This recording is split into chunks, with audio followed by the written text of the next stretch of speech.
बच्चों आज एक क्वेश्चन हम ले रहे हैं जिसका हम विश्लेषण करेंगे। हम देखें कि अगर हमारे पास ये नंबर है 0.9 बार, हम देख सकते हैं कि ये एक परिमेय संख्या है क्योंकि इसका दशमलव प्रसार अशांत तो है पर आवर्ती है। हम पढ़ चुके हैं किसी भी परिमेय संख्या का दशमलव प्रसार यदि अशांत है पर रिपीट कर रहा है तो वो संख्या परिमेय संख्या होती है।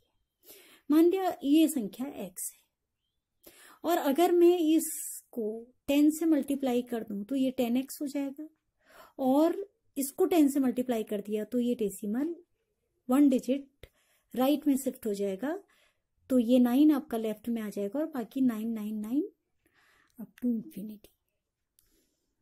और हम इसको इस प्रकार से भी लिख सकते हैं 9, I can write it like this, 9 plus 0.99999 and so on. This can be written as this.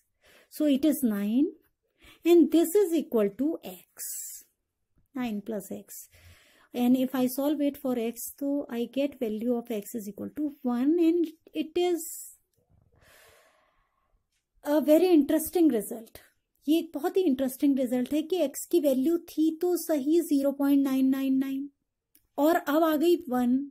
ये एक बिल्कुल डिफरेंट नंबर है, ये एक बिल्कुल डिफरेंट नंबर है,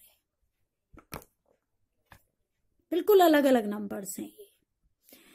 तो ये फिर बराबर कैसे आ गए, इसको हमें एनालाइज करना है। इसको एनालाइज करने के लिए हम एक प्रैक्टिकल कर सकते हैं। सपोज ये दो लाइन है जिनको हम यहाँ से देखें, अपनी आई को यहाँ पर रख करके देखें तो ये हमें दूर दिखाई दे रही है। हम जैसे जैसे दूर जाते जाते हैं तो फिर इनकी दूरी, हम दूर जा रहे हैं, दूर से देख रहे हैं, पहले हम यहाँ से देख रहे थे अब और दूर से देख रहे हैं, तो ये लाइंस हमारी हमें थोड़ा पास दिखाई देंगी, फिर थोड़ा और पास दिखाई देंगी, थोड़ा और पास दिखाएंगी, थोड़ा और पास। और जैसे जैसे हम दूर जाते जाएंगे एक सिचुएशन ऐसी आ जाएगी कि इन दोनों लाइंस के बीच की दूरी इतनी कम रह जाएगी कि वो हमें दो अलग अलग लाइंस नजर नहीं आएंगी बल्कि वो एक ही लाइन नजर आएगी। उसी प्रकार से हम जानते हैं कि 0.9 और 0.1 के बीच में जो डिफरेंस होता है, सॉरी 1.0 के बीच में जो डिफरेंस होता है वो 0.1 का होता है। तो ये 0.9 है और ये 1 है, ये 1 है 0. इसके बाद अगर हम 0.9 में मैं 0.1 जोड़ दूं तो 1 आ जाएगा 0.9 और ये डिफरेंस हमारा 0.1 है।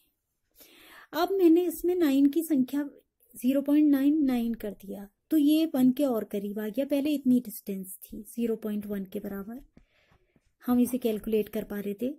अब जैसे जैसे मैं 0.999 अंक 9 की संख्या को बढ़ाते जा रही हूं तो ये 1 के पास आ गया, और बढ़ाया तो और पास आ गया, और बढ़ाएंगे तो और पास आता चला जाएगा और एक ऐसी स्थिति आ जाएगी कि ये इतने पास आ जाएगा 1 के कि मैथमेटिकली तो वो दोनों की वैल्यू अलग अलग होगी नंबर्स की, लेकिन प्रैक्टिकली हम 0.999 अप टू इंफिनिटी और 1 में डिफरेंस को मेक आउट नहीं कर पाएंगे। तो इसलिए जब हम इसे डेसिमल के फॉर्म में लिखते हैं तब तो इसकी वैल्यू 0.9 बार होती है, यानी कि 99999 अप टू इंफिनिटी। लेकिन अगर हम इसे P/Q के रूप में लिखते हैं, क्योंकि ये एक परिमेय संख्या है और इसे P/Q के रूप में लिखा जा सकता है, जहां ये एक इंटीजर है और ये एक नॉन जीरो इंटीजर है, ये एक पूर्णांक है, ये एक अशून्य पूर्णांक है, तो इसकी वैल्यू 1 आ जाती है। वो इसीलिए आ जाती है क्योंकि ये डिफरेंस इतना कम हो जाता है,